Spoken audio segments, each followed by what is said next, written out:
All right, 9:12 on this Wednesday morning. Plenty to talk about in terms of Tropical Storm Debby. We got a new update at 8 o'clock this morning. It's sitting about 60 miles offshore of Charleston, South Carolina. So it is back out over open water where we'll have the opportunity to strengthen a bit more. Winds have ticked up just a little bit at 45 miles per hour. I know it's not a lot, but it goes to show you the warm waters of the Atlantic can help these things re-strengthen a bit. It is still crawling though at only 4 miles per hour. And we've had some sprinkles, a couple light showers across the Piedmont this morning. Those are still possible throughout the day. You'll notice a couple of those moving through the Raleigh-Durham area this morning, but our real deal rain starts to come our way late tonight and into tomorrow. Now down to the coast, you'll see tropical storm warnings in effect from Myrtle Beach up to Sunset Beach and Ocean Isle, all the way up to Topsail and Surf City as well. Tropical storm watches in effect up toward the Outer Banks, and we'll likely see more of those being extended. The latest track on Debby, of course, still a bit unchanged. It brings it into South Carolina back over land by early tomorrow morning,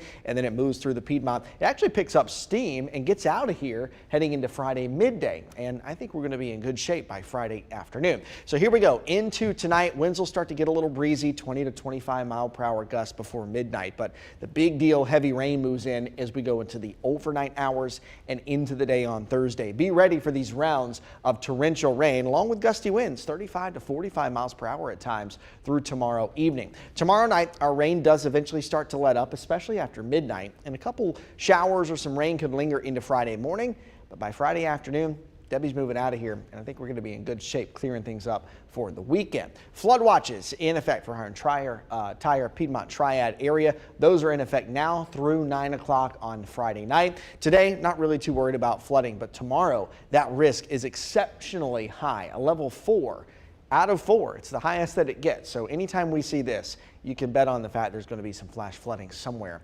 across our area. As far as winds go, expecting 35 to 45 mile per hour gust here in the Piedmont, just a little bit lower than that up in the foothills, 25 to 35 mile per hour gusts. But you couple that with an already wet ground since July and more rain on the way now with 3 to 5 inches.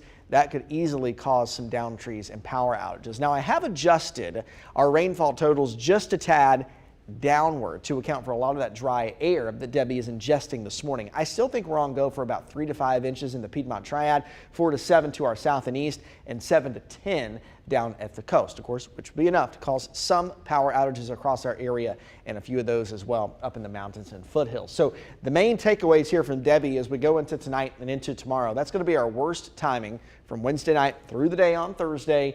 Heavy rain is likely 3 to 5 inches, maybe more than that in some local spots.